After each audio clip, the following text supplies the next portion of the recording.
मैंने दो मेजर समस्याएं देखी जो एक जॉब कैंडिडेट को फेस करनी पड़ती है। सबसे पहला क्लाइंट हैंडलिंग और दूसरा कम्युनिकेशन स्किल्स। तो हम लाने जा रहे हैं एक ऐसी एपिसोड की सीरीज जिसमें हम आपको बताएंगे कि क्लाइंट कैसे बेस्ट हैंडल कर सकते हैं। तो मेरे एक इंटरव्यू के दौरान एक ट्रैक्टर कंपनी ने मुझसे बोला कि उनका प्रॉफिट जो है बहुत कम हो चुका है मार्केट के अंदर, तो मैं उनको कैसे एक बेस्ट सॉल्यूशन दे सकता हूँ।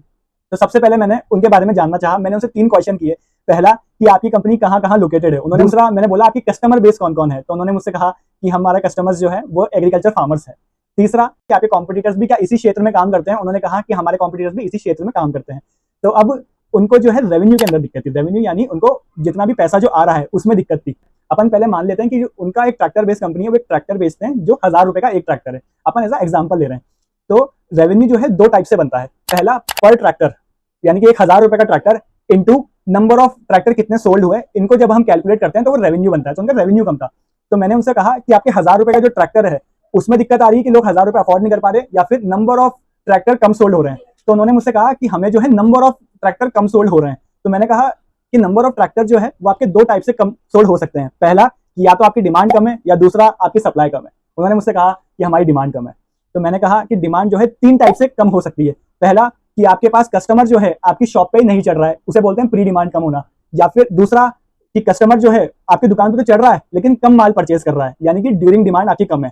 तीसरा पोस्ट डिमांड, यानी कि कस्टमर आपके पास परचेज तो कर लिया पर रिपीट नहीं आ रहा है। तो उन्होंने मेरे से बोला कि प्री डिमांड जो है सर हमारी कम है। मैंने कहा आप सर प्री डिमांड यानी कि जो कस्टमर चढ़ा ही नहीं है दुकान पे, वो 4 टाइप से कम हो सकता है। पहला, या तो आपका कस्टमर अफोर्ड नहीं कर पा रहा है आपका प्रोडक्ट।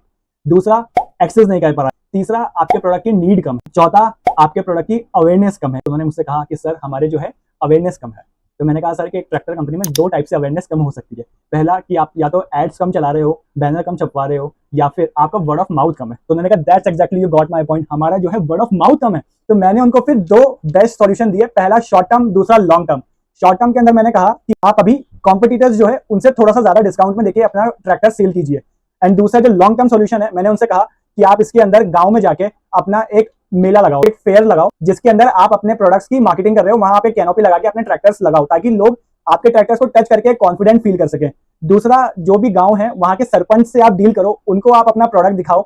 जो गांव के जो किसान है, फार्मर्स है, उनको रीच करेंगे, आपका प्रोडक्ट दिखाएंगे और वहां से आप अपना प्रोडक्ट जो है सेल कर सकते हैं। तो उन्होंने मुझसे कहा कि बिल्कुल, और मैंने आगे जाके ये चीजें फॉलो करी।